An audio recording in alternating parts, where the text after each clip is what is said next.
काबरा में युवक की आत्महत्या पर ग्रामीण भड़के, जवाजा सीएचसी पर किया गया प्रदर्शन। ब्यावर जिला पुलिस अधीक्षक और विधायक भी पहुंचे मौके पर।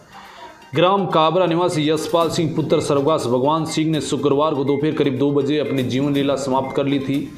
वहीं आत्महत्या से पहले यशपाल ने सुबह करीब 9:17 पर जवाजा पुलिस थाने में लिखित शिकायत दी थी, लेकिन पुलिस प्रशासन के द्वारा इस पर कोई प्रभावी कार्रवाई नहीं की गई। पीड़ित परिवार और ग्रामीणों का आरोप है कि उनका कहना है कि यदि पुलिस समय रहते उचित कार्रवाई करती तो ये दुखद घटना नहीं होती।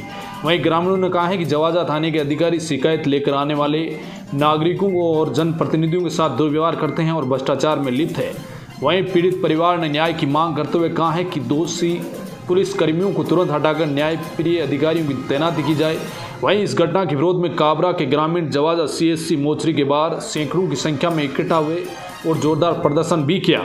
वहीं मौके पर पहुंचे ब्यावर विधायक शंकर सिंह रावत और जवाजा प्रधान गणपत सिंह रावत ने पीड़ित परिवार को न्याय दिलाने का भरोसा दिया। वहीं परिजनों ने विशेष रूप से मांग की कि थानेदार और दोनों बीट अधिकारियों को लाइन हाजिर किया जाए और दोषियों के खिलाफ सख्त कानूनी कार्रवाई की जाए। प्रदर्शन के दौरान स्थिति तनावपूर्ण बनी रही, जिस पर नियंत्रण के लिए सीएचसी के बाहर पुलिस जाब्ता तैनात किया गया। वहीं इसके बाद मौके पर ब्यावर जिला पुलिस अधीक्षक ने परिजनों से समझाइश की और पुलिस कर्मियों की जांच कर उचित कार्रवाई करने की बात पर परिवार वालों ने जो है मृतक का शव लेने पर राजी हुए। जो घटनाक्रम हुआ है, आखिर में परिजनों की भी जो मांग थी कि दोषियों के खिलाफ कड़ी कार्रवाई की जाए, तो पुलिस विभाग की तरफ से क्या रहेगा? प्रकरण दर्ज कर लिया है जी। प्रकरण में जो नियमानुसार सही कार्रवाई होगी वो कार्रवाई की जाएगी। इसके अलावा उन्होंने कुछ पुलिस जवानों और अधिकारियों के खिलाफ दिया है जी, तो उसकी भी जांच कर रहे हैं और जांच करके बिल्कुल कार्रवाई करेंगे। अभी तात्कालिक रूप से जांच प्रभावित नहीं हो, इसलिए 2 जनों को जो है यहाँ से कार्रवाई के लिए हटा रहे हैं। बाकी जो कार्रवाई कई ग्रामीणों की जिस तरह मांग भी रखी गई है कि यहाँ पर जो गैंगे वगैरह है वो लगातार एक्टिव है, तो इसको लेकर आप पुलिस कप्तान होने के नाते बाकी सभी गैंगों के विरुद्ध प्रभावी और कठोर कार्रवाई की जाएगी। सर, कहीं ना कहीं जवाजा एक मुख्य थाना माना जाता है, लेकिन यहाँ आए दिन किसी न किसी प्रकार के इस प्रकार के बड़े बड़े कहीं न कहीं होते हैं गुनाह या किसी प्रकार का, तो इसको लेकर के कहीं भविष्य में किस प्रकार के आपकी तैयारियां या किस प्रकार आपका ध्यान रहेगा?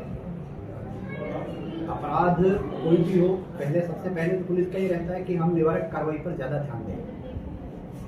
कोई भी प्रिवेंटिव एक्शन है वो पहले करते हैं, और प्रिवेंटिव एक्शन के बाद भी अगर मान लो कोई अपराध हो जाता है तो उस अपराध को त्वरित तरीके से उसका अनुसंधान करके जो भी मुलजिम है उनको पकड़े और जो कार्रवाई है वो करते हैं, ताकि आम जन को भयभीत नहीं होना पड़े और अपराधियों के अंदर। जी सर, जिस प्रकार से जो घटनाक्रम हुआ है, आखिर में अभी क्या सहमति बनी आगे? ऐसा है, जो घटना घटी है बहुत दुखद है, हम सबको बहुत दुख है कि काबरा में इस बच्चे ने कल ऐसी कुछ 2-3-4 लोगों ने उसके कोई फोटोग्राफ या वीडियो बना करके और किसी लड़की के साथ में या कोई और के साथ में ऐसा चित्र बना करके और उसको वायरल किया। वायरल करने पर या वायरल करने की उसको धमकी दी, वायरल किया या नहीं कि मैंने देखा नहीं, लेकिन ऐसी सूचना मिली कि वहाँ पर उस लड़के ने लड़के को धमकी मिली कि साहब तेरा वीडियो वायरल करेंगे, ऐसा कुछ धमकी दी गई। उससे क्षुब्ध होकर के उसने थाने में आकर के मुकदमा दर्ज कराया उन 4 लोगों के खिलाफ में कि साहब मेरे ये 4 लोग इस प्रकार का वीडियो वायरल करने की मुझे धमकी दे रहे हैं, अगर ऐसा हो गया तो मैं मरना हो जाएगा, मेरा कुछ हो जाएगा, मतलब ऐसा करके उसने रिपोर्ट दी है। तो रिपोर्ट देने के बाद में ये 4 घंटे या 5 घंटे के बाद में ही उसने सुसाइड कर लिया। 9:15 बजे रिपोर्ट दी है और 2 बजे उसने सुसाइड कर लिया। तो ये लगभग 5 घंटे के आसपास के अंतराल का पड़ रहा। 5 घंटे के अंदर पुलिस ने कोई कार्रवाई नहीं की। इसके ऊपर वो शुद्ध होकर के 3 लोगों के खिलाफ में उन्होंने लिया के साथ 3 को सस्पेंड करके 3 को बाहर करना चाहिए, और दूसरे लोग भी अपनी अपनी पीड़ा कोई दूसरे केसों में भी लेकर के वो आए हैं जी। तो उसमें एसपी साहब ने कहा कि भाई 3:30 बजे तक जी ये मेरी मीटिंग में था और घटना 2 बजे हो गई, थानेदार वहाँ था जी, तो थानेदार को आप दोषी कैसे मानेंगे? ये उनकी बात है। अब रही बात 2 लोग जो हैं कि भाई 2 लोगों के खिलाफ तो कार्रवाई होनी चाहिए, तो अभी उनको आज थाने से आउट कर ठीक है, ये बात। सर किनको किया था, नाम बताएंगे? नहीं, नाम मुझे मालूम नहीं है जी। 2 लोग जो बताए हैं जी।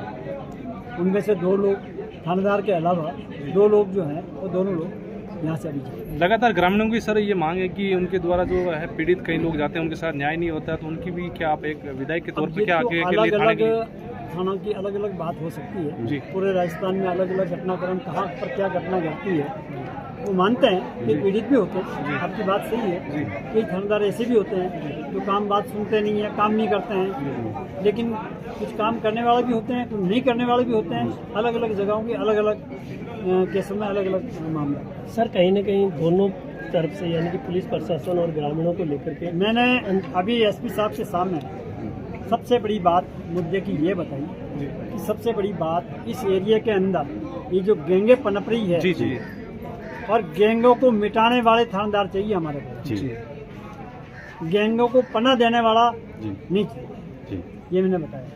बहुत बहुत और शुक्रिया। इसमें ग्रामीणों की भी पीड़ा थी कि भाई गैंगे पनप रही है एरिया के अंदर, जवाजा में नहीं, पूरे जिले में पनप रही है और पूरे राजस्थान में पनप रही है। जी। ये गैंगे बंद होनी चाहिए। पुलिस प्रशासन को भी मैं आगे करना चाहता हूँ कि निश्चित तौर के ऊपर गैंगों के ऊपर कार्रवाई करें। गैंगे ऐसा नहीं कि अभी चली है, ये पिछले 10 साल से चल रही है। इस बात को लेकर सर आपने एक बार विधानसभा में भी मुद्दा उठाया था, लेकिन फिर भी आखिर में सर समाधान नहीं हो पाया अभी तक। ऐसा है, उस टाइम में सरकार कांग्रेस की थी, अभी भारतीय जनता पार्टी की सरकार आई है। निश्चित तौर के ऊपर गैंगों का सफाया होगा और गैंगे बिल्कुल पनप नहीं पाएगी, बंद होगी। ये मैं आपको विश्वास दिलाता हूं।